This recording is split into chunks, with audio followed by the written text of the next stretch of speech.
سب سے پہلے آپ کو بتائیں کہ وزیر اعظم شہباز شریف نے یہ کہا ہے کہ پاکستان اور ملائیشیا کے درمیان مضبوط اور گہرے برادرانہ تعلقات ہیں۔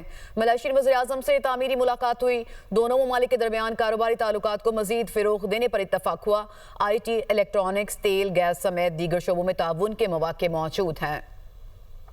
ملائیشیا کے وزیر اعظم انور ابراہیم نے بزنس اینڈ انویسٹمنٹ کانفرنس کے خطاب میں کہا کہ دونوں ممالک کے درمیان تعاون کے وسیع مواقع موجود ہیں۔ ہمیں کاروباری اداروں کے درمیان روابط اور تعاون کی حوصلہ افزائی کرنا ہوگی۔ پاکستان سے تجارتی تعلقات کو بڑھانے کے خواہاں ہیں۔ آسیان کے پلیٹ فارم کے تحت معاشی ترقی حاصل کی جا سکتی ہے۔ پاکستانی کمپنیوں کے لیے ملائیشیا میں تجارت کے دروازے کھلے ہیں۔ وقت کے ساتھ آسیان کے ممالک میں بھی اضافہ کیا جائے گا۔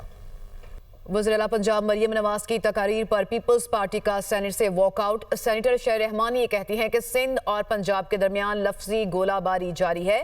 کوئی صوبہ کسی کی جاگیر نہیں، صوبائی کارڈ نہ کھیلیں۔ ہماری تجاویز کو مداخلت سمجھا جاتا ہے، کسی کے مشورے کو مداخلت نہیں سمجھنا چاہیے۔ پنجاب حکومت کو ہر چیز میں مداخلت نہیں سمجھنا چاہیے۔ پنجاب یا سندھ کے میں اس وقت جو الفاظ کی جنگ چھڑی ہوئی ہے وہ ظاہر ہے کوalition کو اور اتحاد کو متاثر کر رہی ہے۔ کوئی صوبہ کسی کی جاگیر نہیں ہے۔ یہ صوبائی کارڈ نہ کھیلیں۔ معافی مانگنے سے کوئی کسی میں کم، کسی کی عزت نفس میں کمی نہیں آتی ہے چیئرمین صاحب، بلکہ اضافہ ہی ہوتا ہے۔ پیپلز پارٹی کم از کم سینٹ میں تو سب سے بڑی جماعت ہے۔ آپ نمبرز گن لیجئے۔ We are by far the biggest party in this house and ہمارے سپورٹ کو for granted نہ لیں جی coalition benches پہ۔ ہم کچھ توڑنا نہیں چاہتے۔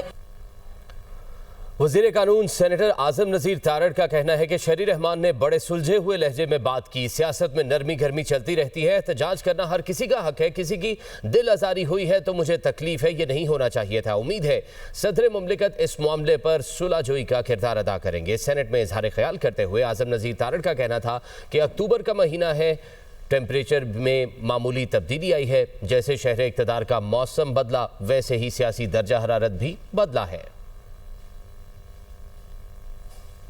شہری رحمان صاحبہ نے بڑے ہی سلجھے ہوئے لہجے میں گفتگو کی اور انہوں نے اپنی جو گریونس ہے اس کا اظہار کیا ہے۔ جمہوریت میں احتجاج جو ہے وہ حق ہے ہر کسی کا، اور جمہوری نظام میں کچھ اونچ نیچ، کچھ تلخ و شیری، کچھ سردی گرمی ہوتی ہے۔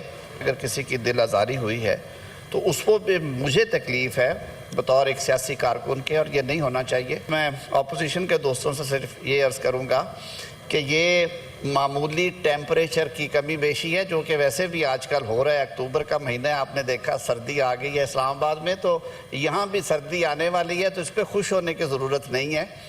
ہم کوشش کریں گے کہ اپنے دوستوں کو منا کے بھی لائیں۔ رہنما P T I barrister Ali Zafar یہ کہتے ہیں کہ پیپلز پارٹی اور نون لیگ نے ملک میں سب سے زیادہ حکومت کی اور کام پر نہیں سیاسی پریس کانفرنسز کرنے پر سکورنگ ہو رہی ہے۔ سیلاب میں کسانوں کا نقصان ہوا، فصلیں بہہ گئیں۔ دونوں جماعتوں کو بے حسی، نااہلی اور لالچ کی ٹرافی دیتا ہوں۔ حکومت کیا کر رہی ہے؟ اپنے ہی اتحادیوں کے ساتھ لڑائی جھگڑا کر رہی ہے۔ حکومت اور اس کی اتحادی پیپلز پارٹی کا رد عمل صرف دکھاوا ہے۔ سیلاب متاثرین کی امداد میں کرپشن ہو رہی ہے۔ سیلاب قدرتی ہے لیکن تباہی کی ذمہ دار حکومت اور اس کی اتحادی جماعت ہے۔ رہنما پیپلز پارٹی راجہ پرویز اشرف کہتے ہیں کہ ہم پاکستان کھپے کا نعرہ لگانے والے لوگ ہیں، صوبائی تعصب کی بات نہیں کرتے۔ بلاول بھٹو زرداری نے کوئی بات پنجاب حکومت کے خلاف نہیں کی۔ ہم حکومت کے اتحادی ہیں، اس اتحاد میں پاکستان کے لیے شامل ہوئے تھے۔ قومی اسمبلی اجلاس میں اظہار خیال کرتے ہوئے راجہ پرویز اشرف نے کہا کہ حکومتی جماعت سے غیر ذمہ دارانہ بیانات آ رہے ہیں۔ ہم وفاق کو کمزور کرنے والے نہیں، ہم پاکستان کھپے کا نعرہ لگانے والے لوگ ہیں۔ ہم وفاق پاکستان کے ساتھ کھڑے ہونے والے لوگ ہیں۔ جناب بلاول بھٹو زرداری تو آپ کی تعریف کر رہے ہیں، حکومت پنجاب کی تعریف کر رہے ہیں، چیف منسٹر صاحبہ کی تعریف کر رہی ہیں، جو میرے لیے بھی بڑی قابل احترام ہے۔ ہم چاہتے ہیں کہ پاکستان میں کہیں بھی کوئی چنگاری نہ بنے، کہیں سے بھی کوئی دھواں نہ اٹھے۔ جو غیر ذمہ دارانہ بیانات آ رہے ہیں اس سے نہ صرف میرے دل کو بہت تکلیف پہنچی ہے، لیکن پاکستان پیپلز پارٹی کے ہر ورکر کو نہیں، عام پاکستانی کو بھی تکلیف پہنچی ہے، اور وہ لفظ میں یہاں دہرا بھی نہیں سکتا۔ جو کہا گیا ہے وہ میں کہنا بھی نہیں چاہوں گا۔